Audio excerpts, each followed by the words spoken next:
এখন মানুষের কাছে যাওয়ার জন্য যদি একটা গাড়ির ব্যবস্থা করে দেয়। রাজনীতিতে প্রতিশ্রুতি এবং বাস্তবতা মাঝে মাঝে কি বড় বেশি দূরে সরে যায়?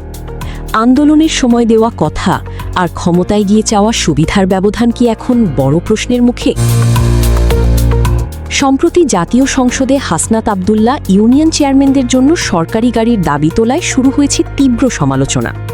আন্দোলন ও নির্বাচনের আগে যে তরুণ প্রজন্ম রাষ্ট্রীয় বিলাসিতা ত্যাগ করার অঙ্গীকার করেছিল, নির্বাচিত হওয়ার পর সেই সরকারি গাড়ির দাবি কি পুরনো রাজনৈতিক ধারারই পুনরাবৃত্তি?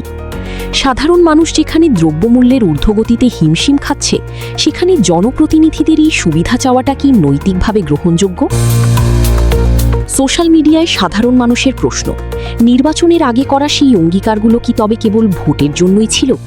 তারা বলছেন, একজন লিডারের চরিত্রের মূল ভিত্তি হওয়া উচিত ত্যাগ এবং নিজের কথার সাথে কাজের মিল রাখা। কিন্তু যখনই এই ধারাবাহিকতা নষ্ট হয়, তখন মানুষের মনে তৈরি হয় গভীর আস্থার সংকট। নতুন প্রজন্মের লিডারদের কাছ থেকে মানুষ চেয়েছিল ভিন্ন এক রাজনৈতিক সংস্কৃতি, যেখানে সুবিধা নয় বরং জনসেবাই হবে মূল লক্ষ্য।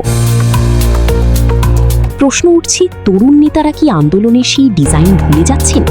ক্ষমতার স্রোতে কি পরিবর্তনের সেই স্বপ্ন হারিয়ে যাচ্ছে?